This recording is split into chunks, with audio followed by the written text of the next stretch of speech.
Engineers in the country have appealed to the government to ensure that infrastructure projects in the country are undertaken only by engineering professionals. The engineers also want to be involved in policy formulation and execution, especially in the public sector, for the purposes of strengthening the profession as well as expediting realization of the infrastructure goal of the Vision 2030 agenda. Wycliffe Oketch reports. Of Consulting Engineers of Kenya came to an end in Kisumu.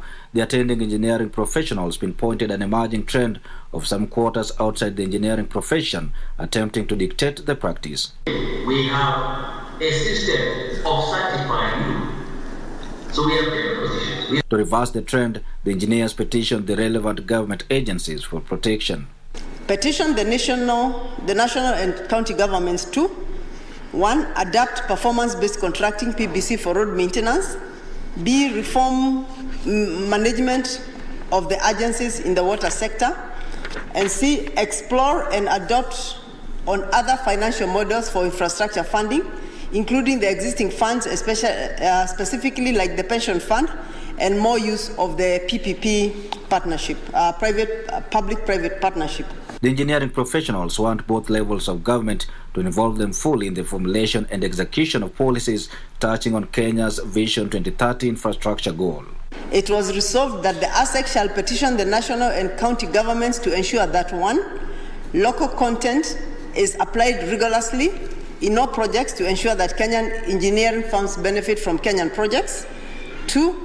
Engineers who are public officers in the national and county governments, public enterprises, universities and parastatals are paid an unpracticing allowance in line with the current practice for doctors and other health professionals.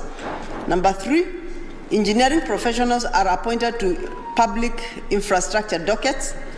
Ladies and gentlemen, we are committed to enhancing engineering practice for a safe, efficient and effective engineering infrastructure, processes and systems in Kenya. The board intends to upscale the number of engineers to 10,000 by the year 2027 to meet the recommended UN ratio of 1 to 5,000. At the same time, contractors and project owners were called upon to strictly follow the requirements for project registration, including securing insurance policies for their projects. A lot of contractors don't take this policy because it's not been enforced. This is a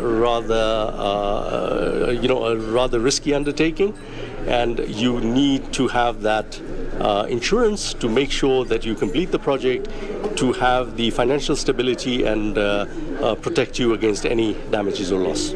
For Easy Friday from Kisumu County, I am Wycliffe Oketch.